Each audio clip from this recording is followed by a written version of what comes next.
മൂടൽ മഞ്ഞിനെ തുടർന്ന് യുഎഇയുടെ വിവിധ ഭാഗങ്ങളിൽ നിരവധി വാഹനാപകടങ്ങൾ റിപ്പോർട്ട് ചെയ്തു. കാഴ്ച പരിധി കുറഞ്ഞതിനാൽ വാഹനങ്ങളുടെ പിന്നിലിടിച്ചാണ് മിക്ക അപകടങ്ങളും. എന്നാൽ ആളപായമൊന്നും സംഭവിച്ചിട്ടില്ല.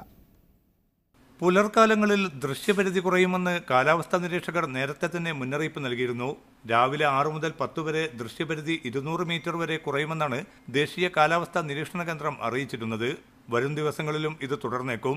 അബുദാബിക്കും ദുബൈക്കുമിടയിൽ ഗൻതൂത്തിന് സമീപം ഷെയ്ഖ് മക്തൂം ബിൻ റാഷിദ് റോഡിൽ 3ഓളം വാഹനാപകടങ്ങളാണ് റിപ്പോർട്ട് ചെയ്തത്. മൂടൽമഞ്ഞ് കാരണം ഷാർജയിൽ നിന്ന് ദുബൈയിലേക്കുള്ള വാഹനങ്ങൾ വളരെ പതുക്കെയാണ് നീങ്ങിയത്. കനത്ത മൂടൽമഞ്ഞ് കാരണം ഷാർജ അന്താരാഷ്ട്ര വിമാനത്താവളത്തിലേക്കുള്ള ചില വിമാനങ്ങൾ ഫുജൈറയിലേക്ക് തിരിച്ചുവിട്ടു. വെളുപ്പിന് യാത്ര പുറപ്പെട്ട വിമാനങ്ങളെയാണ് ഇത് കൂടുതലായും ബാധിച്ചത്. രാവിലെ ദുബൈ അന്താരാഷ്ട്ര വിമാനത്താവളങ്ങളിലേക്കുള്ള വിമാനങ്ങളിൽ 92% വൈകിയെന്നാണ് റിപ്പോർട്ട്. അതിനിടെ രാജ്യത്ത് താപനില കുറയുമെന്നും കാലാവസ്ഥാ നിരീക്ഷകർ മുന്നറിയിപ്പ് നൽകി. മണിക്കൂറിൽ 55 കിലോമീറ്റർ വരെ വേഗതയിൽ കാറ്റടിക്കാൻ സാധ്യതയുണ്ട്. അറേബ്യൻ ഉൾക്കടൽ പ്രക്ഷുബ്ധമായിരിക്കുമെന്നും ബന്ധപ്പെട്ടവർ അറിയിച്ചു. Media 1 Dubai. മക്കയിലെ ടൂറിസം മേഖലയിലും സ്വദേശീവൽക്കരണം നടപ്പാക്കുന്നു. ഇതിനായി സ്വദേശി യുവതീ യുവാക്കൾക്ക് മന്ത്രാലയം പരിശീലനം തുടങ്ങി. ടൂറിസം വകുപ്പ്, ദേശീയ പൈതൃക വകുപ്പ് തുടങ്ങിയവർക്ക് കീഴിലാണ് സ്വദേശീവൽക്കരണ നടപടികൾ. ഇക്കാര്യം വകുപ്പ് പ്രഖ്യാപിച്ചു കഴിഞ്ഞു. ടൂറിസം, ദേശീയ പൈതൃക വകുപ്പ് ലൈസൻസ് ഉള്ള 1435 ടൂറിസം സ്ഥാപനങ്ങളും 1303 ഹോട്ടലുകളും 132 റെസിഡൻഷ്യൽ യൂണിറ്റുകളുമാണ് ആകെ മക്കയിലുള്ളത്. ഇവിടെയാണ് സ്വദേശി നിയമനങ്ങൾ നടക്കുക. ടൂറിസം മേഖലയിൽ പ്രവർത്തിക്കുന്നതിനായി 400-ലേറെ സ്വദേശി യുവതി യുവാക്കൾക്ക് പരിശീലനം നൽകി കഴിഞ്ഞു. മക്കയിൽ ടൂർ ഗൈഡുമാരായി പ്രവർത്തിക്കുന്നതിന് 2 സ്വദേശി വനിതകൾക്കും ഇതിനകം ലൈസൻസ് നൽകി. ടൂർ ഗൈഡുകളായി പ്രവർത്തിക്കുന്നതിന് മുത്തവീഫുമാരുടെ മക്കളെയും പ്രോത്സാഹിപ്പിക്കും. ഇതിനുള്ള പദ്ധതികളും തയ്യാറായിട്ടുണ്ട്. Media 1 Mecca. സമാധാനത്തിനും സഹിഷ്ണുതയ്ക്കും വേണ്ടി ആഹ്വാനം ചെയ്ത 2 ലോക നേതാക്കൾക്കുള്ള ആദരം കൂടിയാണ് അബുദാബിയിൽ തുടക്കം കുറിച്ച സായിദ് ഗാന്ധി മ്യൂസിയം. ഇരു നേതാക്കളുടെയും ജീവിതത്തെ അടുത്തറിയാനുള്ള ഇന്ത്യ യുഎഇ സംയുക്ത സംരംഭത്തിന് മികച്ച പ്രതികരണമാണ് ലഭിക്കുന്നത്. അബുദാബി മനാറത്തൽ സാദിയാത്തിൽ സംവിധാനിച്ച സായിദ് ഗാന്ധി ഡിജിറ്റൽ മ്യൂസിയം വിജ്ഞാന കുതുകികൾക്ക് മികച്ചൊരു കേന്ദ്രം തന്നെയാണ്. കഴിഞ്ഞ ദിവസമാണ് മ്യൂസിയം പൊതുജനങ്ങൾക്കായി തുറന്നുകൊടുത്തത്. ഈ മാസം 29 വരെ രാവിലെ 10 മുതൽ രാത്രി 8 വരെ സൗജന്യമായിരിക്കും പ്രവേശനം. മഹാത്മാഗാന്ധിയുടെ 150ാം ജന്മദിനത്തിന്റെയും യുഎഇ രാഷ്ട്രപിതാവ് ഷെയ്ഖ് സായിദ് ബിൻ സുൽത്താൻ അൽ നഹ്യാന്റെ ജന്മശതാബ്ദിയുടെയും ഓർമ്മ പുതുക്കൽ കൂടിയാണ് ഈ മ്യൂസിയം സംരംഭം.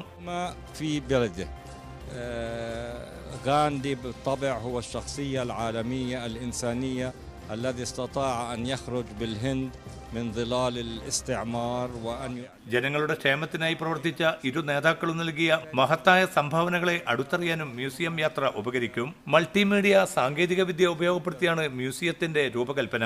ഇരു നേതാക്കളുടെയും ദർശനങ്ങൾ അടിസ്ഥാനമാക്കി മ്യൂസിയത്തെ 6 സോണുകളായും തിരിച്ചിട്ടുണ്ട്.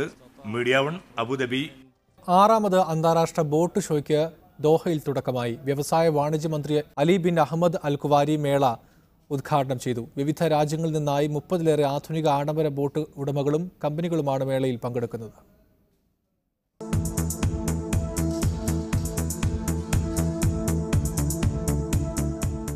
മധ്യേഷ്യയിലെ ഏറ്റവും വലിയ ബോട്ട് ഷോയ്ക്കാണ് ദോഹയിലെ പേൾ ഖത്തറിൽ തുടക്കമായത്. ലോകത്തിന്റെ വിവിധ രാജ്യങ്ങളിൽ നിന്നുള്ള ആഡംബര ബോട്ട് നിർമ്മാതാക്കളും ബോട്ട് ഉടമകളുമാണ് 5 ദിവസത്തെ മേളയിൽ പങ്കെടുക്കുന്നത്. 30-ലേറെ ആധുനിക ആഡംബര ബോട്ടുകൾക്ക് പുറമെ വിവിധ തരം സ്പീഡ് ബോട്ടുകൾ, യോട്ടുകൾ, പത്തേമാരികൾ, ബോട്ടുകളുടെ എഞ്ചിനുകൾ, സ്പെയർ പാർട്സുകൾ തുടങ്ങിയവ മേളയിൽ പ്രദർശനത്തിനുണ്ട്. ബോട്ടുകൾ ലേലത്തിൽ വാങ്ങാനും വിൽക്കാനും പുതിയവ നിർമ്മിക്കുന്നതിന് കമ്പനികൾക്ക് ഓർഡർ നൽകാനും മേളയിൽ സൗകര്യമുണ്ട്. സ്വദേശികളും പ്രവാസികളുമായ ആയിരക്കണക്കിന് പേരാണ് ആദ്യ ദിവസം തന്നെ പേൾ ഖത്തറിലെത്തിയത്. ഫസ്റ്റ് എക്സ്പീരിയൻസ് ആണ്. നമ്മൾ കാർ ഷോസൊക്കെ പോയിട്ടുണ്ട് നാട്ടിലൊക്കെ. ഇവിടെ വന്നപ്പോൾ ബോട്ട് ഷോ എന്ന് വെച്ചാൽ ഫസ്റ്റ് എക്സ്പീരിയൻസ്. എനിക്കൊന്ന് ഒരു ഹാഫ് ഏരിയ ഇപ്പം കവർ ചെയ്തിട്ടുണ്ട്. ഇങ്ങനെ കിടക്കുകയാണ് ഇങ്ങനെ വൈഡായിട്ട്. ഇപ്പം ഡിഫറെൻറ്റ് പ്ലേസസിന് ആൾക്കാരുണ്ട് ഇവിടെ. പേൾ ഖത്തറിലെ പോർട്ടോ അറേബ്യ ലാ ക്രോയിസ്റ്റയിൽ വാണിജ്യ വ്യവസായ വകുപ്പ് മന്ത്രി Ali Ahmad Al Kuwari boat show ഉദ്ഘാടനം ചെയ്തു. മേളയിൽ പ്രദർശനത്തിനുള്ള വിവിധ ബോട്ടുകളും സ്റ്റാളുകളും മന്ത്രി സന്ദർശിച്ചു. ഇന്ത്യയിൽ നിന്നുള്ള ബോട്ട് എഞ്ചിൻ നിർമ്മാണ കമ്പനികളും മേളയിലുണ്ട്. 4 ദിവസം നീണ്ടു നിൽക്കുന്ന ബോട്ട് ഷോ ശനിയാഴ്ച സമാപിക്കും. PC Saifuddin, media 1 Doha. Global village സാംസ്കാരികാഘോഷം ഏപ്രിൽ 13 വരെ നീട്ടി. ഓൺലൈനിലൂടെയുള്ള 10,000-കണക്കിന് ആളുകളുടെ ആവശ്യം പരിഗണിച്ചാണ് പരിപാടി നീട്ടാൻ തീരുമാനിച്ചതെന്ന് അധികൃതർ വ്യക്തമാക്കി. ഒക്ടോബർ 30 ആരംഭിച്ച ആഘോഷം ഏപ്രിൽ 6 വരെ തുടരാനായിരുന്നു നേരത്തെ ഗ്ലോബൽ വില്ലേജ് അധികൃതർ തീരുമാനിച്ചിരുന്നത്. ഫേസ്ബുക്ക്, ട്വിറ്റർ, ഇൻസ്റ്റഗ്രാം എന്നിവയിലൂടെ ഗ്ലോബൽ വില്ലേജ് അധികൃതർ നടത്തിയ ഓൺലൈൻ സർവേയിൽ 1.5 ലക്ഷത്തിലേറെ പേരാണ് ആഘോഷം നീട്ടുന്നതിനു വേണ്ടി രംഗത്ത് വന്നത്. 2 ഡസനിലേറെ വരുന്ന പവലിയനുകളും 160-ലധികം ഔട്ട്ലെറ്റുകളും ഏപ്രിൽ 13 വരെ പ്രവർത്തിക്കുമെന്ന് അധികൃതർ വ്യക്തമാക്കി. ഇതുവരെയുള്ളതിൽ ഏറ്റവും വലിയ വിജയമാണ് ഈ സീസണിലേതെന്നും അതിഥികളുടെ അഭ്യർത്ഥന മാനിച്ചാണ് ആഘോഷം നീട്ടുന്നതെന്നും ഗ്ലോബൽ വില്ലേജ് സിഇഒ ബദർ വാഹി പറഞ്ഞു. സാധാരണഗതിയിൽ വൈകുന്നേരം 4 മുതൽ അർദ്ധരാത്രി വരെയാണ് ഗ്ലോബൽ വില്ലേജിന്റെ പ്രവർത്തനം. വാരാന്ത്യ അവധി ദിവസങ്ങളിൽ വൈകുന്നേരം 4 മുതൽ പുലർച്ചെ 1 വരെയും ഗ്ലോബൽ വില്ലേജ് തുറന്നിടും. Media 1 Dubai. കുവൈത്തിലെ ലുലു ഹൈപ്പർ മാർക്കറ്റ് ശാഖകളിൽ ബെസ്റ്റ് ഓഫ് ബ്രിട്ടൻ ഫെസ്റ്റിവൽ ആരംഭിച്ചു. ബുധനാഴ്ച എഗേല ശാഖയിൽ നടന്ന ചടങ്ങിൽ കുവൈത്തിലെ British ambassador Michael Davenport promotion ചെയ്തു. ക്യാമ്പയിൻ കാലയളവിൽ ലുലുവിന്റെ എല്ലാ ഔട്ട്ലെറ്റുകളിലും ബ്രിട്ടീഷ് ബ്രാൻഡഡ് ഉൽപ്പന്നങ്ങളുടെ പ്രത്യേക പ്രദർശനവും വിൽപ്പനയും ഉണ്ടാകും. ആകർഷകമായ വിലയിൽ ഉപഭോക്താക്കൾക്ക് ഇവ ലഭ്യമായിരിക്കുമെന്ന് മാനേജ്മെന്റ് അറിയിച്ചു.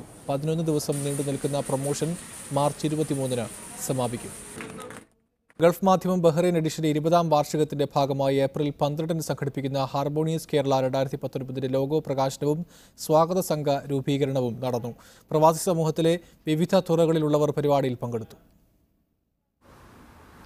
ജുഫൈറിലെ പാർക്ക് റെജിസ് ഹോട്ടലിൽ നടന്ന ഗൾഫ് മാധ്യമം ഹാർമോണിയസ് കേരള സ്വാഗത സംഘ രൂപീകരണ ചടങ്ങ് ബഹ്റൈനിലെ മലയാളി സമൂഹത്തിന്റെ ഒരുമയുടെയും ഐക്യത്തിന്റെയും പരിച്ഛേദമായി മാറി. സാമൂഹിക സാംസ്കാരിക രംഗങ്ങളിൽ പ്രവർത്തിക്കുന്ന പ്രമുഖരുടെയും വിവിധ സംഘടനാ പ്രതിനിധികളുടെയും സാന്നിധ്യത്തിലായിരുന്നു ലോഗോ പ്രകാശനവും സ്വാഗത സംഘ രൂപീകരണവും.